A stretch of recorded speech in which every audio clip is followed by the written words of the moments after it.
Саламатсыңарбы, урматтуу окуучулар. Бүгүнкү сабактын темасы Европадагы дин жана диний турмуш.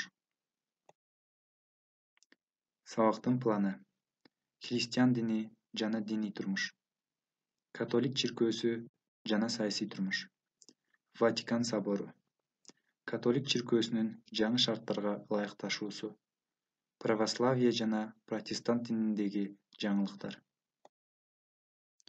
Христиан дини жана анын бутактары. Дин латынча religio, динчил, такыба, эң кымбат, эң кадырлуу деген маанини түшүндүрөт. Дин маданияттын курамдык бөлүгү болуп эсептелет. Христиан дининин негизги идеясы Иисус Христостун күнөөдөн арылуу миссиясы. Негизги булагы Библия, ыйык жазма болуп саналат. Христиан дини биздин заманга чейинки биринчи кылымда еврейлердин арасында пайда болуп, биздин замандын 4-5 кылымдарында мекеме жана бирдиктүү уюм катары калыптанган. Христиан дининин агымдары жана өзгөчөлүктөрү. Католиктик агым. Римдик папа Кудайдын жердеги элчиси болуп саналат.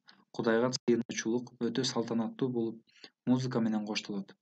Католикте целибат, дин кызматкеринин никеге турбоосу негизги шарт. Православиелик. Ар бир чиркөө өзүнүн жашаган чөйрөсүнө жараша саясий багытты карманат.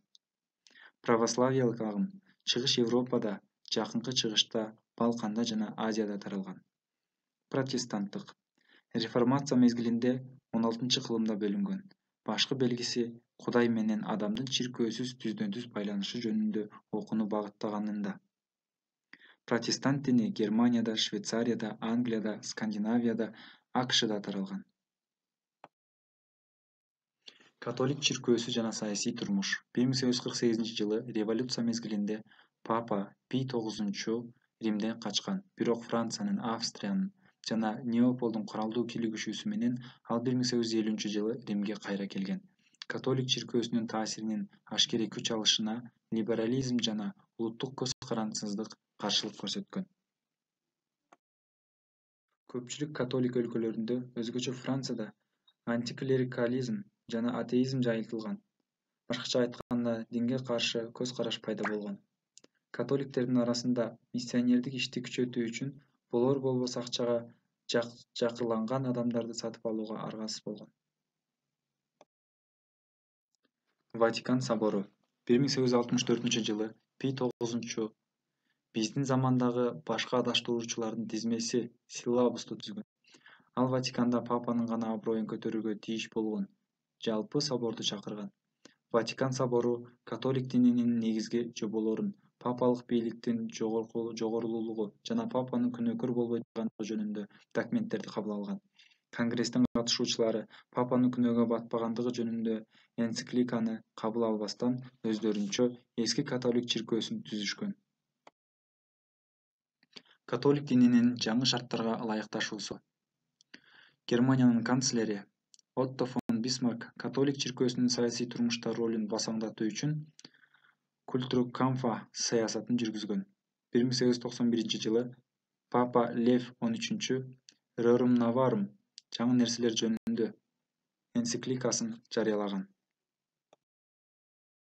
Rerum Novarum жумушчуларды колдогон, алардын абалын жакшыртуу идеялары менен чыккан. Католиктик партиялар, профсоюздар, кооперативдер пайда болгон. 1905-жылы Францияда чиркөөнү мамлекеттен бөлүү жөнүндө мыйзам кабыл алынган. Православие жана протестант дининдеги жаңылыктар. 1905-жылы 17 октябрдагы манифестте диний ишеним эркиндигин жана башка диндерди урматтоону жарыялоого аргасыз болгон.